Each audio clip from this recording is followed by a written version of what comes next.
Huwag niyo pong masamain ito, no? Sa mga supporters ng Batalero or ni Beyonce or ng Team Guapa, huwag niyo pong masamain itong aking sinabi. Ito po ay pagbibigay lamang akin ng opinion na maaaring makatulong po sa kung ano man yung inyong nasa sa isip ngayon. No, hindi po ito paninira. Consider this as a constructive criticism.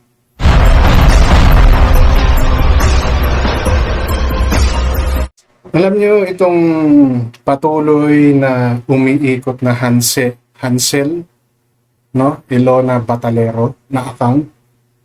Alam niyo dapat po kinaklaro na yan no? Dapat po inaalam na talaga kung ano yung gustong mangyari ng Hansel na yan. 'Di ba?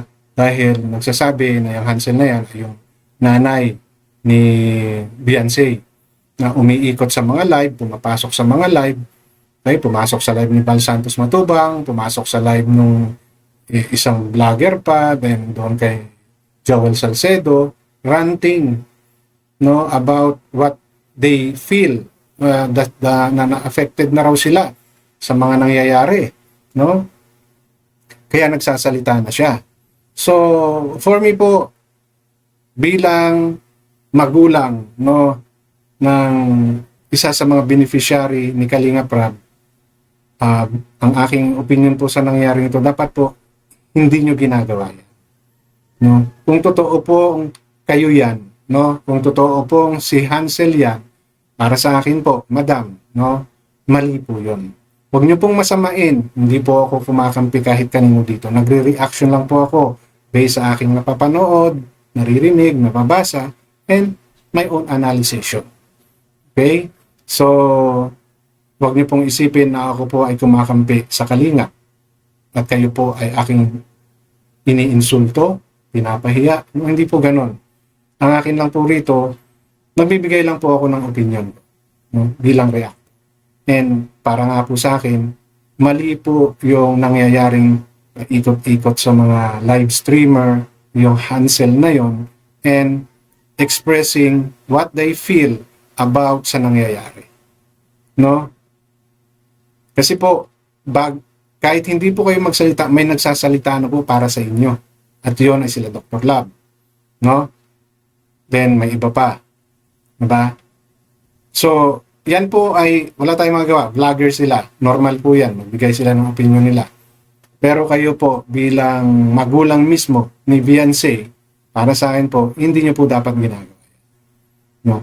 And, kung talagang hindi nyo po mapigil, no? Kung ayaw nyo talagang magpapigil at talagang kayo po yan, no? Pwede pong hintayin ninyo si Kalinga Prab. Bilang respeto po kay Kalinga Prab. No? Bilang respeto po kay Kalinga Prab, sana, no?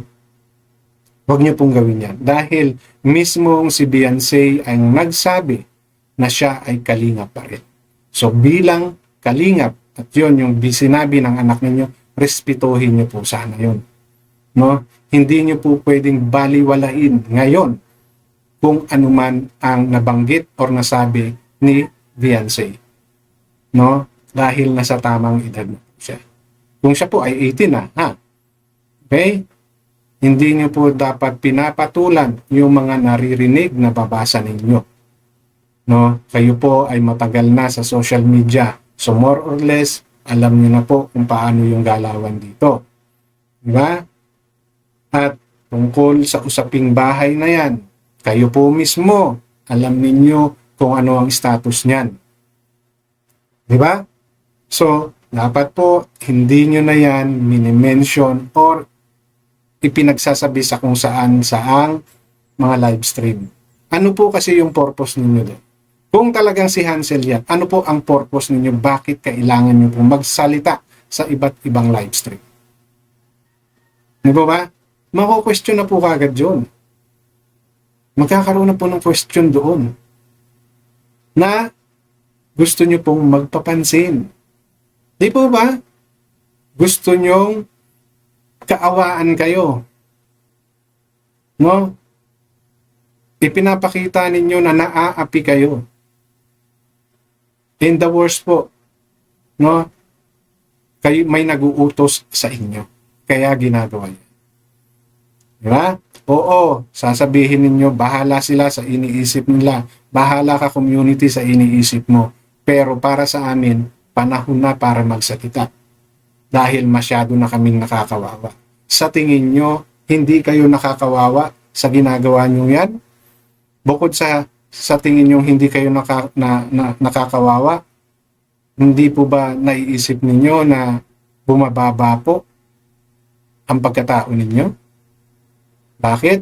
Dahil kahit papano malaki ang naitulong ni Kalinga Prab sa pagbago ng buhay ninyo. Okay, matagal ko nang sinasabi na wala kayong utang na loob. Correct. Respeto na lang po sana. Yun na lang po sana ang pairali natin bilang beneficiary yung anak ninyo. And actually, ang talagang dapat magsalita sa ganitong issue ay si Beyonce dahil nasa tamang edad na siya. Siya po ang may karapatan na magbulalas ng kanyang saloobin dahil siya po ang beneficiary. Tulad ng sinabi ni Kuya Bal na ambunan lang po kayo. Oo, kayo ang parents, no? Kayo ang guardian, no?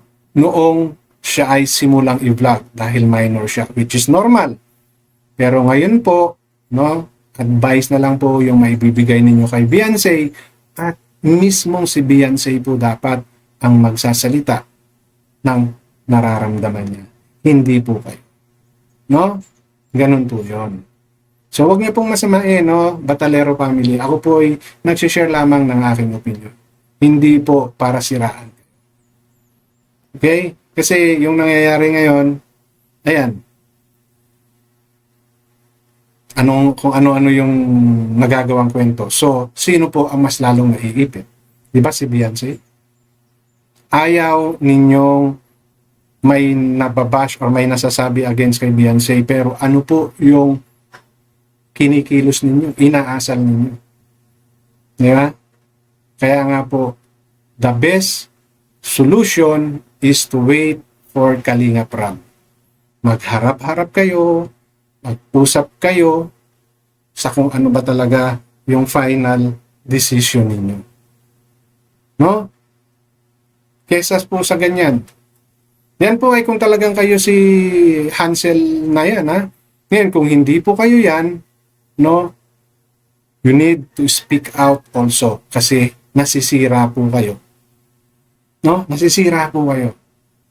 Kung talagang hindi po kayo yan. Kailangan nyo magsalita. Kung ayaw nyo magsalita, sabihin nyo kay Dr. Love o kay Red Zane, no? Na hindi kayo yan. Okay? And I hope nga po na hindi kayo yan. Dahil para po sa akin, hindi po maganda na sa social media ninyo dinadaan. Kasi, pag sinabi ninyo, sa social media din kami, sa social media din po kasi kami binanatan eh. So ano pong pinagkaiba ninyo sa mga bumanat sa inyo sa social media? Na alam naman natin na kaya ginawa nila yan para mag-gain ng attentions. Especially if those are vloggers. Di ba?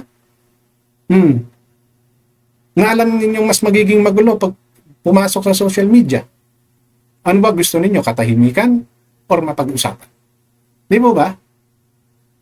So if it is really Hansel or she is really Hansel Batalero, no? Mali po yung ginawa niyo. Para po sa akin yan, no? Pero kung hindi po kayo yan, nandyan po si Dr. Love o kaya si Red Zane, sabihan ninyo, ipasabi ninyo na hindi po na fake account yung Hansel na umiikot sa mga live stream. No? Para po hindi masira kayo ng tuluyan. Pero kung kayo po yan, kayo po mismo yung nagdadala ng mga basher kay Beyonce. Mapalabas man yan or mapaloob ng kalinga. Okay? Kalingap man yan or anti-kalinga. Di po ba? So kung meron po kayong question about sa mga sinishare ko sa inyo, please leave it in our comment section. No? And paalala lang po, kung bago kayo sa aking channel, please don't forget to like, share, and subscribe na rin po and pakihit ng notification bell para maging aware kayo sa aking mga upcoming content. Any comment, suggestion, recommendation, leave it on our comment section. Issue lang po tayo, walang personal.